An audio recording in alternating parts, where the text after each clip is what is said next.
திருவண்ணாமலையில அமைந்திருக்கக்கூடிய ஸ்ரீ அருணாச்சலேஸ்வரர் மலையாகவும் இருக்கிறார் இங்க சிவன், இங்க அக்னியாகவும் இந்த சிவன் இங்க இருக்கிறாரு. அதனால அண்ணாமலையார் கோயிலுக்கு நாங்க பூஜை பண்றதுக்காகவும் அபிஷேகத்துக்காகவும் வந்திருந்தோம். ஒரு திவ்ய தரிசனம், விபூதி அபிஷேகம், நம்மளுடைய எல்லா கஷ்டங்களும் எல்லாமே இங்க பஸ்வமா போகும் அப்படின்ற ஒரு நம்பிக்கையோட விபூதி அபிஷேகம், மனம் குளிர பால் அபிஷேகம், நம்மளுடைய கண் குளிர சந்தன அபிஷேகம் எல்லாமே கண்டு கழிச்சோம். அண்ணாமலையாருக்கும் அபிஷேகம் நடந்தது, உண்ணாமலை அம்மன் அந்த அம்மாவுக்கும் இங்கே அபிஷேகம் நடந்தது.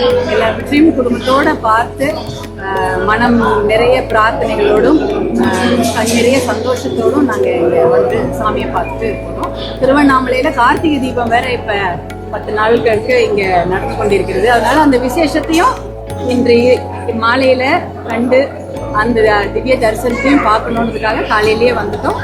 இந்த நம்ம மாலை 6 மணிக்கு மேல நம்ம மலையே அண்ணாமலையே அங்க மலையா இருக்கிறாரு, அங்க எரியக்கூடிய கார்த்திகை தீபத்தையும் பார்த்து தரிசனம் செய்யலாம் என்று நினைக்கிறோம்.